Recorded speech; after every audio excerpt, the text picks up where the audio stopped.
Cuba era una de las últimas cosas que nos quedaban del gran imperio que habíamos sido, y las pensábamos defender con uñas y dientes.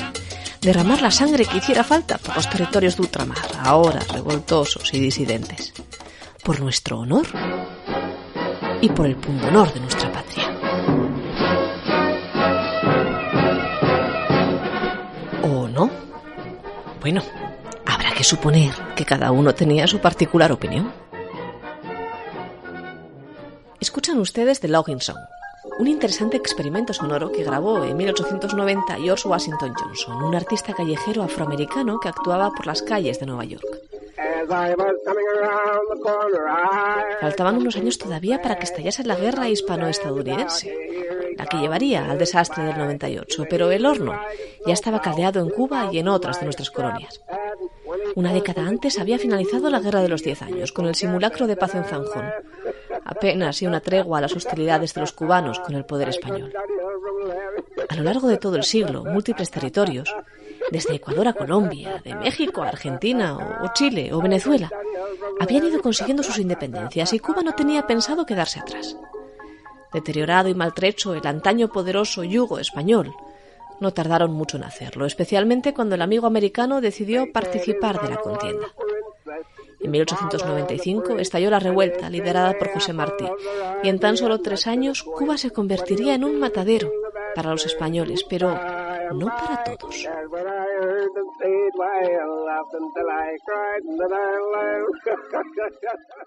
El 13 de noviembre de 1770, reinando Carlos III, se instauró en España el servicio militar obligatorio. 8 años, ahí es nada, para formar un cuerpo de soldados profesional y formado habitualmente por el sistema de quintas, es decir, que 1 de cada 5 hombres debía cumplir con el servicio. El problema fue que, con el avanzar de los años, aquella elección indeseada acabó por generar una demanda, la de quienes darían lo que fuera por no ir al servicio militar. En un país endeudado y casi que en permanente guerra por múltiples causas, pronto a alguien se le ocurrió una idea revolucionaria. ¿Y si quien no quisiera ir al servicio militar pagase un tanto al Estado? Un tanto al Estado, pero ¿cuánto? Una buena cifra, 15.000 reales. No todos los españoles podrán pagar ese montante, así que seguirá habiendo soldados para el rato. Y dinero. De modo que dicho y hecho. Por 15.000 reales se pagaría la redención y no habría que ir al servicio militar. Por un poco menos, la sustitución. Se podría presentar a un sustituto que fuera a formarse en cuenta del interesado. Una buena idea, claro, pero solo si tenías el dinero para pagar. Y aquella no era la circunstancia en la que se encontraba nuestro protagonista de hoy, Santiago Caso Díaz, una víctima de la guerra, que lo fue sin haber estado en ella nunca.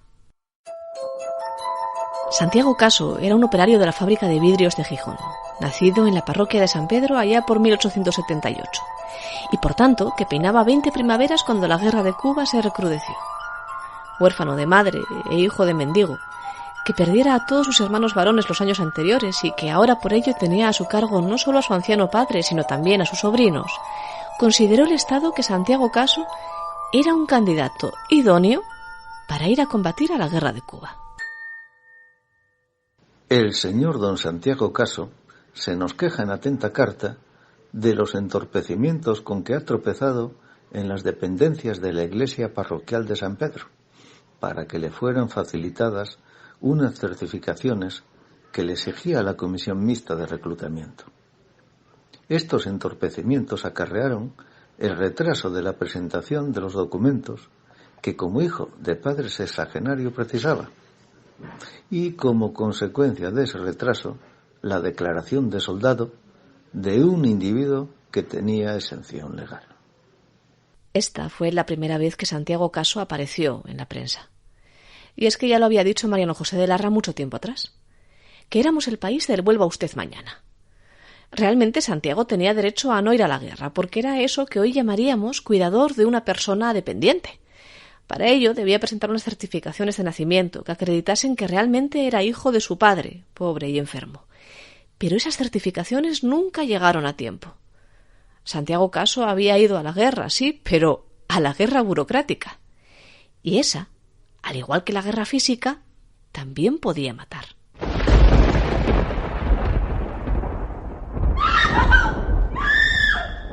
De 12 a 1 de la tarde del domingo, unas mujeres que se hallaban en el cerro de Santa Catalina vieron cerca de la fontica, tendido en el suelo y en actitud de hallarse muerto, un joven como de unos 20 años de edad.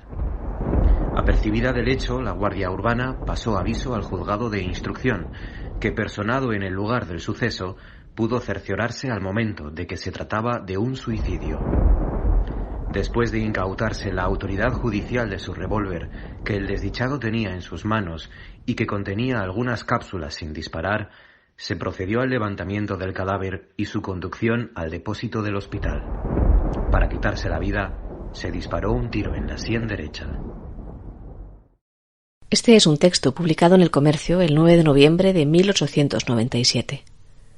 Había caído en día 7, el domingo. Y continúa. El suicida se llama Santiago Caso Díaz y pertenecía al reclutamiento de 1896, habiendo sido incorporado últimamente en Oviedo al Regimiento del Príncipe para recibir la instrucción militar.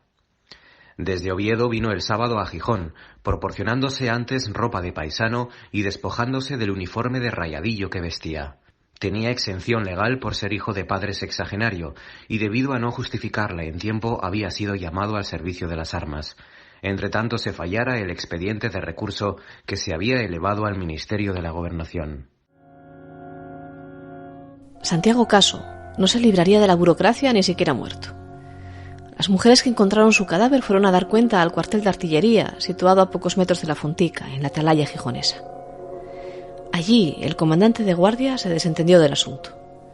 No era, decía, cosa de su incumbencia, sino la de los guardias urbanos. Ni tampoco la Iglesia, con el devenir de los días, quiso enterrar en sagrado a quien se había quitado la vida con sus propias manos y arma. Aunque hubiera sido, según todos decían, un joven piadoso, ajustado al orden moral y a ese mandamiento, el quinto, tan frecuentemente olvidado, el de no matarás. Cuentan que la guerra de Cuba mató más por otras causas que por la meramente militar.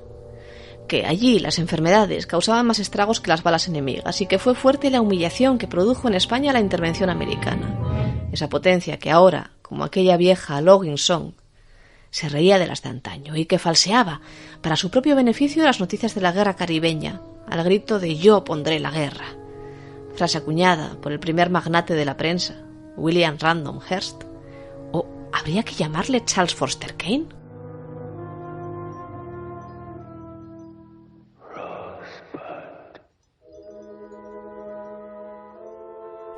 En fin, que el caso de Caso, valga la redundancia, fue uno de tantos de víctimas que lo fueron de la guerra sin llegar a combatir.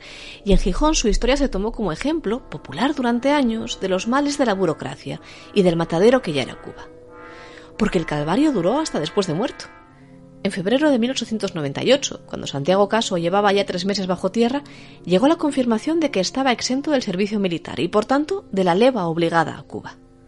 Levantado el polvorín de la polémica, algunas semanas atrás había publicado en el boletín oficial un aviso destinado a su padre, Juan Caso, para que éste informase si quería renunciar a la acusación en el procedimiento que se iba a llevar a cabo por el suicidio de su hijo.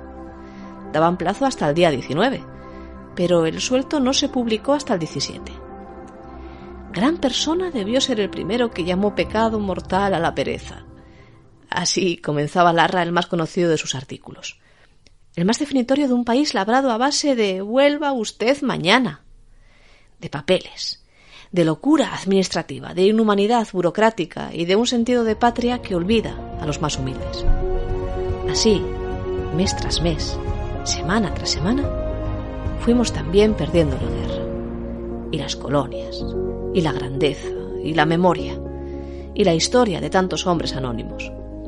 En el caso de Gijón, al menos el nuestro, tuvo nombre propio: Santiago Caso, víctima de la burocracia.